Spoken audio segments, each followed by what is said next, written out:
Herzlich willkommen zurück hier bei Retrocast Sinnlose Let's Plays und ja, wir dürften eigentlich weitermachen, aber ich habe gedacht, weil mir die Zeit heute ein bisschen knapp ist, dann wir heute mal ein bisschen mit den Leuten reden und halt einfach mal ein bisschen Konversationen anhören, die wir bisher noch nicht angelassen haben. Habe ich euch schon einmal erzählt, dass ich Shen schon kannte, bevor er Teil unserer Familie hier wurde? Ha, so ein süßer alter Narr. Wie wild wir einander geliebt haben. Er hat die überraschendsten Dinge getan, wenn ihr wisst, was ich meine. Ich könnte euch Geschichten erzählen, da würden euch die Haare zu Berge stehen. Bitte nicht. Ja, bin ich auch deiner Meinung. Ich will die eigentlich gar nicht wissen. Mein Volk ist an vielen Orten unerwünscht, aber in Caldeum waren wir immer willkommen. Irgendetwas Schlimmes muss vor sich gehen, wenn sie selbst ihr eigenes Volk nicht in die Stadt lassen wollen. Irgendetwas? Ihr habt das zweite Gesicht. Sagt mir, was nicht stimmt. Wie redet ihr denn mit mir? Außerdem braucht man keine Visionen, um zu sehen, dass Belial die Stadt unter Kontrolle hat. Die Frage ist, wie? Die ihr ausgewählt habt, an eurer Seite zu kämpfen, sind ein interessanter Haufen. Kinder ganz nach meinem Herzen, mit solch faszinierenden Fehlern. Irena, ihr seid recht lebhaft für jemanden, der eine solche Bürde zu tragen hat. Dem Templer ist das auf jeden Fall aufgefallen. Oh, und tut doch nicht so, als hättet ihr nicht bemerkt, wie er euch ansieht. Er sollte besser an seine Gelübde denken. Oder vielleicht besser nicht. Und dieser Lündern, er bringt mich zum Lachen. Er dürfte mir mein Bett jederzeit wärmen. Erinnert mich an meinen zweiten Ehemann. Wirklich. Dieser Adria. Ich habe finstere Ahnungen, was sie betrifft. Sie ist nicht abgeneigt, jedes erdenkliche Mittel zu nutzen, um Asmodan und Belial zu zerstören. Sie wird den schwarzen Seelenstein einsetzen. Koste es, was es wolle. Das würde ich auch. Die Dämonenfürsten müssen sterben. Mancher Preis könnte sich als zu hoch herausstellen. Selbst für euch. Ja, interessante Gespräche bis jetzt. Wir haben aber noch mal da ein oder andere. Ich mache mir Sorgen um Lea. Wie geht es ihr? Warum fragt ihr? Oh, kein besonderer Grund. Sie braucht nur jemanden, der auf sie aufpasst. Mir gefällt nicht, was Solt und Kul mit euch anstellen wird. Ich habe euch doch gesagt, dass man ihm nicht vertrauen kann. Warum müsst ihr so rätselhaft tun? Sagt mir, was er vorhat. Oder wozu seid ihr oder eure Vision sonst gut? Ich habe schon einmal die Zukunft verändert, um jemanden zu retten. Ich habe damit 3 weitere Tode verursacht. Ich habe euch alles gesagt, was ich sagen kann. Das verspreche ich euch. Okay. Erzählt mir von einer Begebenheit, bei der ihr die Zukunft beeinflusst habt. Ich kannte einmal eine junge Frau, die mit dunkler Magie experimentiert hatte. Als ich in ihrer Zukunft einen Dämon sah, der Besitz von ihr ergreifen würde, flehte sie mich um Hilfe an. Da die Verderbnis bereits an ihr haftete, hätte ein simples Einstellen ihrer Experimente nichts bewirkt. Also fertigte ich einen Schutztalisman für sie an. Unglücklicherweise hatte sich der Dämon bereits aus der Hölle losgerissen. Als er von ihr nicht Besitz ergreifen konnte, fuhr er stattdessen in ihren Vater. Der besessene Vater tötete Mutter und Schwester der jungen Frau. Und als der Dämon den Vater erblicken ließ, was er getan hatte, nahm dieser sich selbst das Leben. Das Letzte, was ich von ihr hörte, war, dass sie in ein Irrenhaus gesteckt wurde. Solch eine Tragödie. Ja, jetzt begreife ich, wieso das nicht sagen. Dann hätten wir aber die Miriam wenigstens einmal abgeschlossen. Gut. Und wir haben hier nochmal ein paar, oder? Der Templer. Ich bin bereit, diese Schlüsselwörter zu lesen. Ich werde umblättern. Wie seltsam. Das sind ganz einfache Wörter. Wörter, die ich noch nie in einem Zusammenhang... Ah, ich kann alles sehen. Wasser auf einem Blatt. Eine brennende Hütte. Licht in den Augen meiner Mutter. Es soll aufhören. Es wird langsamer. Ich kann... Oh, nein. Nein! Ich war ein junger Mann. Ein vielversprechender Soldat der Westmark. Der Orden hat mich rekrutiert. Sie haben mich belogen. Mir falsche Sünden aufgeladen. Warum glaubt ihr, haben sie das getan? Ich weiß es nicht. Aber ich bin sicher, dass sich Yonda deshalb vom Orden abgewandt hat. Er war ein Narr. Der Großmeister weiß mit Sicherheit nicht, was seine Inquisitoren getan haben. Wenn ich mit den Folianten zurückkehre, wird er sie für ihre Sünden bestrafen. Bitte, ich muss über das alles nachdenken. Ja, das Gespräch hätte ich noch vorher schon mal gerne weitergeführt, aber da ist es noch nicht gegangen. Hä? Und jetzt ist es auch vorbei. Was ist mit eurem Bruder geschehen? Nichts, was ihr hören wollen würdet. Ich habe gefragt. Und was dann? Dann werdet ihr wohl alles wieder gerade biegen, alles wieder gut machen, wie bei einem eurer lächerlichen kleinen Botengänge? Es gibt Dinge, die sind nicht so einfach. Ich werde warten, bis ihr dazu bereit seid. Oh, bei allen Göttern. Und ihr seid auch noch so nobel dabei. Erspart mir das. Ihr sprecht von all diesen Frauen. Es muss doch eine gegeben haben, die ihr wirklich geliebt habt. Ah ja, die Unvernünftige, von der ich schon einmal erzählt habe. Ich habe sie mit jedem Zentimeter meines Herzens geliebt, bevor es hart wie Stein geworden ist. Was ist mit ihr passiert? Nun, sie hat getan, was alle unvernünftigen Frauen tun. Den falschen Mann geheiratet. Warum habt ihr ihn nicht davon abgehalten? Das wäre nicht leicht gewesen. Er war mein Bruder. Ah, okay, da erklärt ein bisschen mehr und dann ist es schon fertig. Und die Geschichte ist noch interessant. Hey, verehrter Herr, ich habe ein paar neue Waren. Hier seid ihr. Hat Caldeum sich sehr verändert, seit ihr das letzte Mal hier wart? Das letzte Mal, dass ich hier durchgekommen bin, war kurz nachdem ich Mira getroffen habe. Sie wollte anhalten und die Stadt sehen, aber ich habe sie überredet, weiterzureisen. Meine guten Erinnerungen an Caldeum fühlen sich an, als würde ich das Leben von jemand anderem betrachten. Ich werde froh sein, wenn wir von hier weg sind. Habt ihr eure Frau hier kennengelernt? Um ehrlich zu sein, es ist eine spannende Geschichte.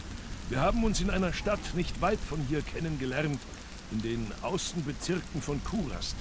Sie war, das werdet ihr jetzt nicht glauben, sie war in einen Käfig gesperrt. Eure Frau war eine Kriminelle? Nein, sie wollten sie als Hexe verbrennen. Ihr habt eine Hexe geheiratet? Lasst uns ein andermal darüber sprechen. Erzählt mir mehr von eurer Frau. Ich habe sie mitten in der Nacht befreit und wir sind geflohen. Sie haben uns nicht weit verfolgt. Ich schätze, sie waren froh, sie los zu sein. Die meisten machen sich nicht viel aus Hexen. Sie war keine Hexe. Sie war eine Mystikerin. Auch wenn wir das eine ganze Weile nicht herausgefunden haben. Nicht, bis wir angefangen haben, mit einem Wagenzug der Vezin herumzuziehen. Aber das ist eine andere Geschichte und soll ein andermal erzählt werden. Nein, ich finde nicht.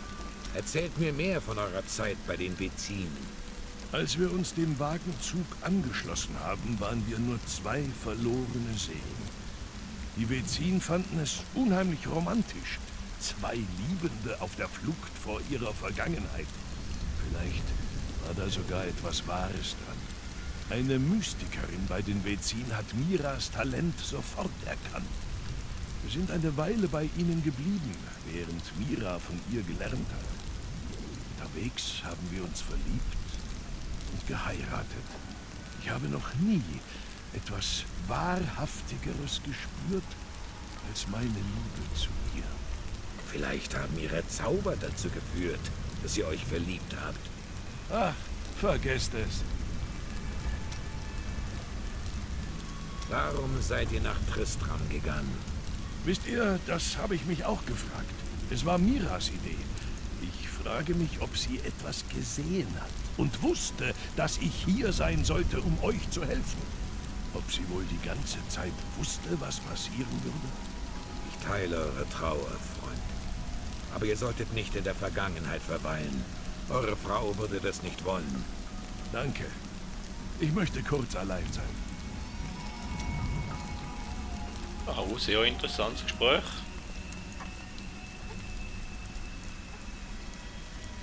Habt ihr Belial schon einmal bekämpft? Nie offen. Er war noch nie von der Art, die Armeen führt. Immer in den Schatten verborgen, wie sein Mentor Mephisto. Er schmiedet Ränke und Intrigen, die er so geschickt einsetzt wie ihr eure Waffen.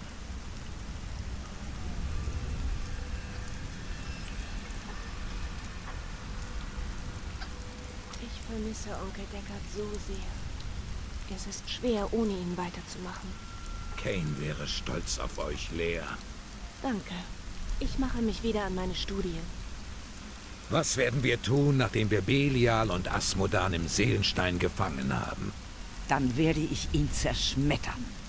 Und die Herrscher der Höllen werden nicht mehr sein.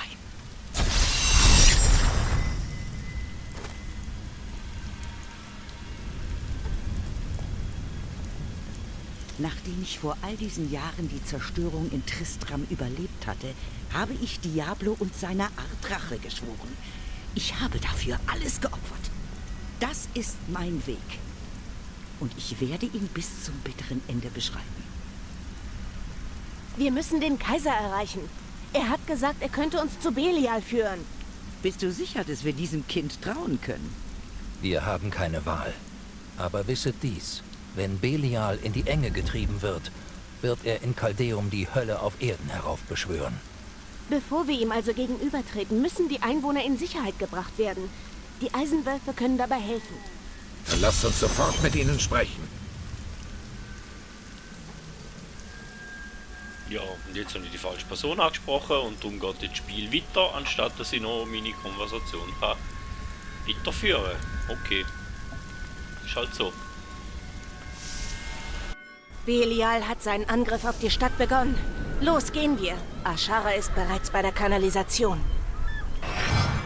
Schnell! Wir werden euch schützen!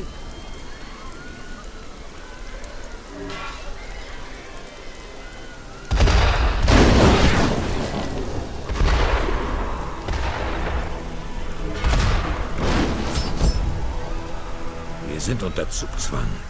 Belial tötet die Bevölkerung Caldeums. Als die Feuerbälle anfingen, vom Himmel zu fallen, haben wir angefangen, die Leute in Sicherheit zu bringen. Hier sind sie geschützt. Wir werden mehr von ihnen hierher bringen. Die Eisenwölfe werden euch bis in den Tod unterstützen. Ich hab gesehen, wie sich Leute unter den Wagen verstecken. Bringt sie in die Kanalisation! Wir können unser Leben nicht für dieses törichte Heldentum aufs Spiel setzen. Wir müssen sofort zum Kaiser. Wir können diese Leute nicht einfach...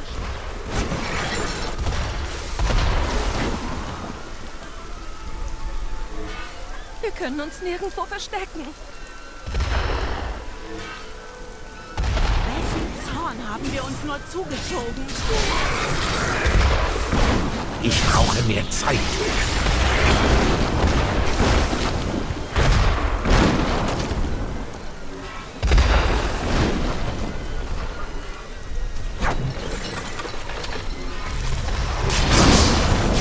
Unmöglich.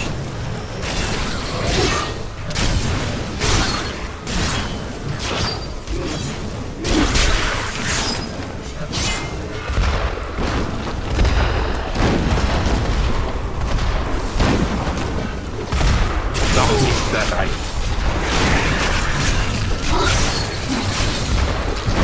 Westlich von hier, hinter den Türen, sind noch mehr Menschen.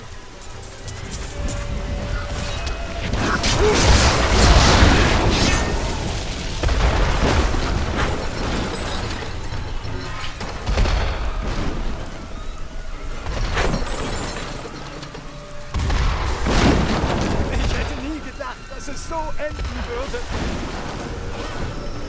Wessen Zorn haben wir uns nur zugezogen?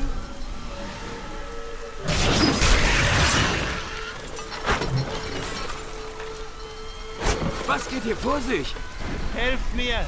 Ich kann doch nicht so sterben!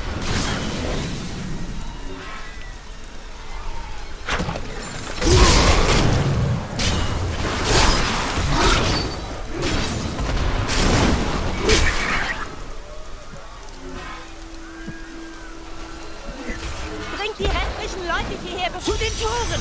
Jetzt! Wir haben keine Zeit zu verlieren. Los!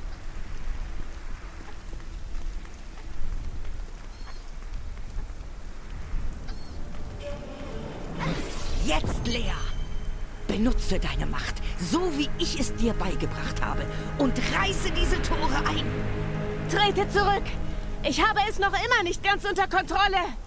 Sorgt euch nicht um uns.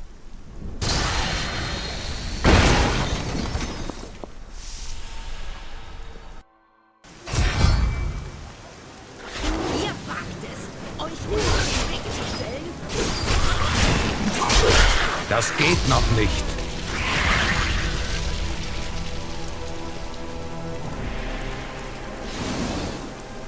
Uns nicht kriegen. Ich brauche mehr Zeit.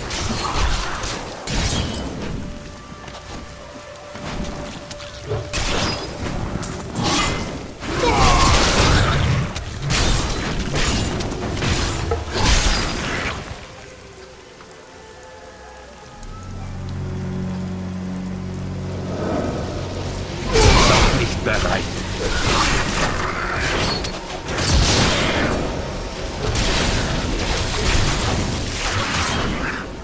Kniet vor den Dienern Belials. Die Illusion dieses Zauberers versperrt uns den Weg. Tötet ihn! Das werde ich nicht tun.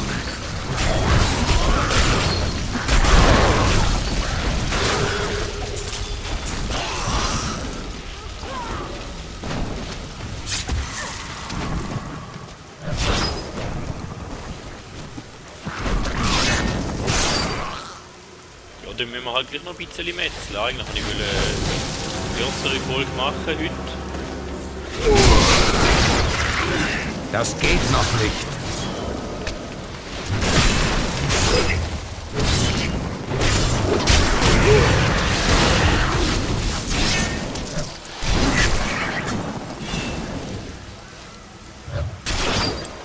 Ich brauche mehr Zeit. Nun, zeigt ihnen, wozu ihr fähig seid. Noch nicht bereit.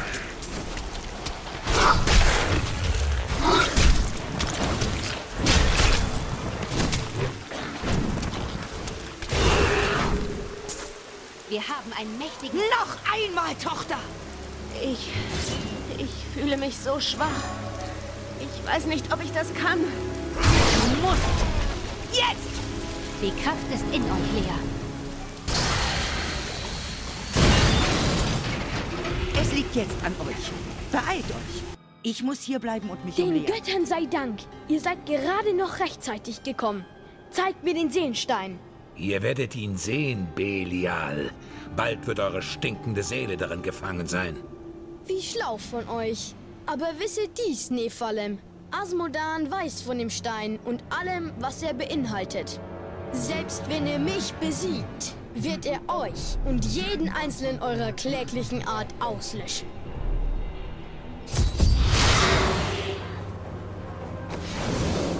Das geht noch nicht. Okay.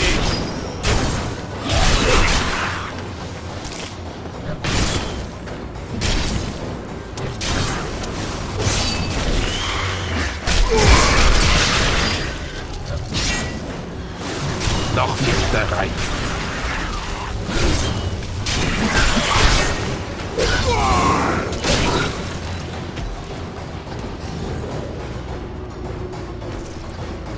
Ich brauche mehr Zeit. Ich werde nicht fallen.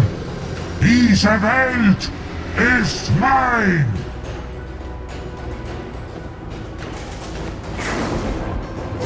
Das geht noch nicht.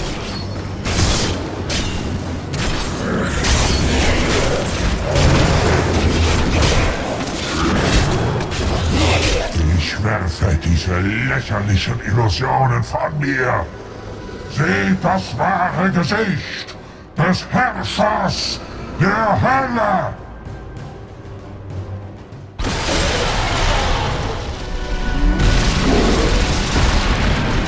Noch nicht bereit.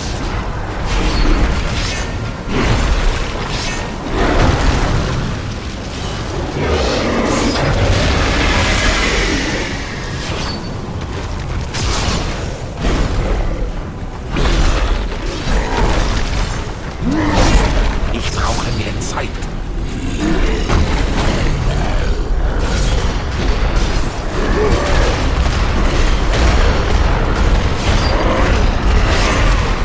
Das geht noch nicht.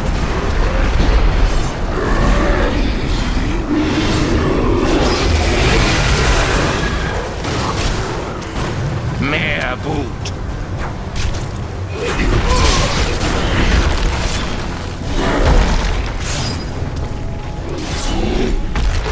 Ich brauche mehr Zeit.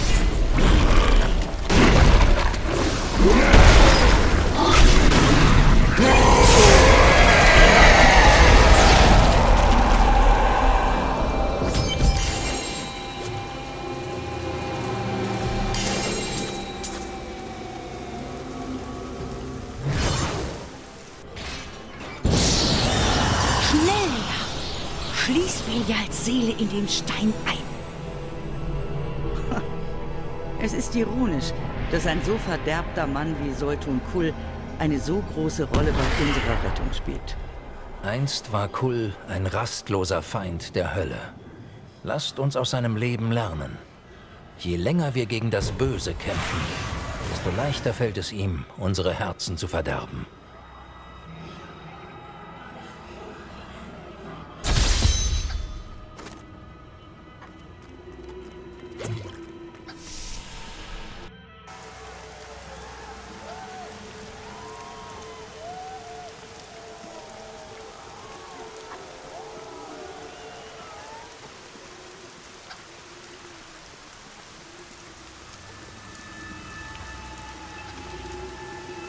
Und alles wieder runterlaufen, dass es wieder ein bisschen langweilig wird und wieder ein bisschen Zeit gebraucht wird. Oder ist ja gut, dann wird die Folge ein bisschen länger. Eigentlich bin ich jetzt weiter, als das ich haben wollte sein.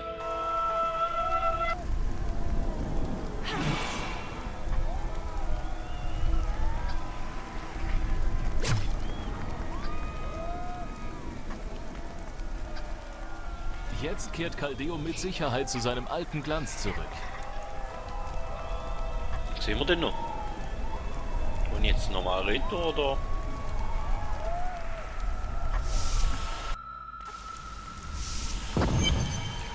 Tatsache.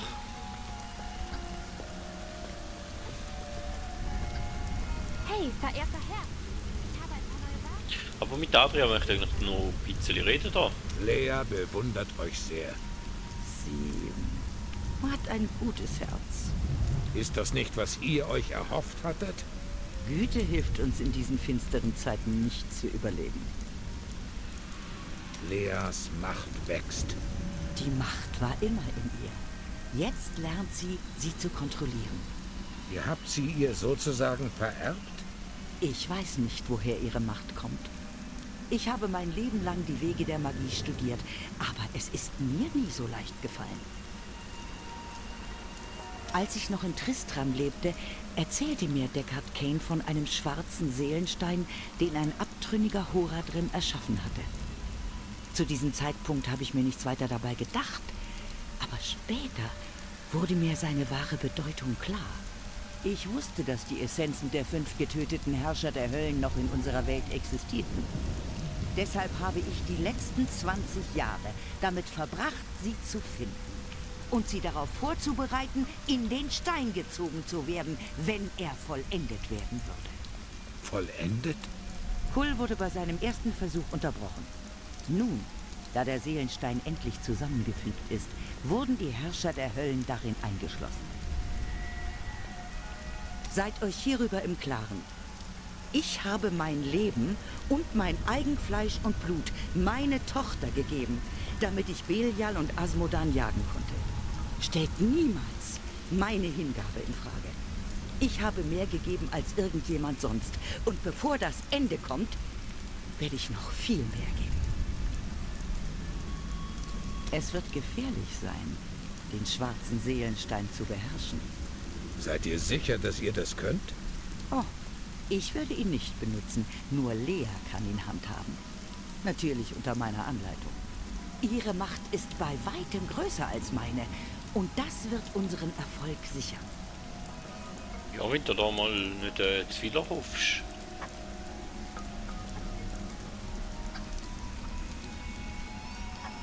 Eigentlich möchte ich mit der Lea mal noch reden. Nein, ich will nicht weitermachen. Ich bin nicht sicher, was ich davon erwartet habe, meine Mutter wiederzuhaben. Aber das bestimmt nicht. Sie ist ganz anders, als ich erwartet hatte. Ich kann sehen, was ihre Aufgabe ihr abverlangt hat. Genau wie bei meinem Onkel. Okay, in dem Fall hätten wir eigentlich mehr oder weniger alle Gespräche einmal geführt. Abgesehen von Miriam, die hat uns nochmal etwas zu sagen, hä? Ich wusste, dass es euch leicht fallen würde, Belial zu besiegen. Ich würde nicht sagen, dass es leicht war. Ach, ihr seid viel zu bescheiden. Aber Asmodan, der wird euch einen echten Kampf bieten. Ja, gut. In dem Fall würde ich sagen, da wäre es von dieser Folge. Vielen Dank, dass ihr dabei gewesen. Bis zum nächsten Mal und man hört sich.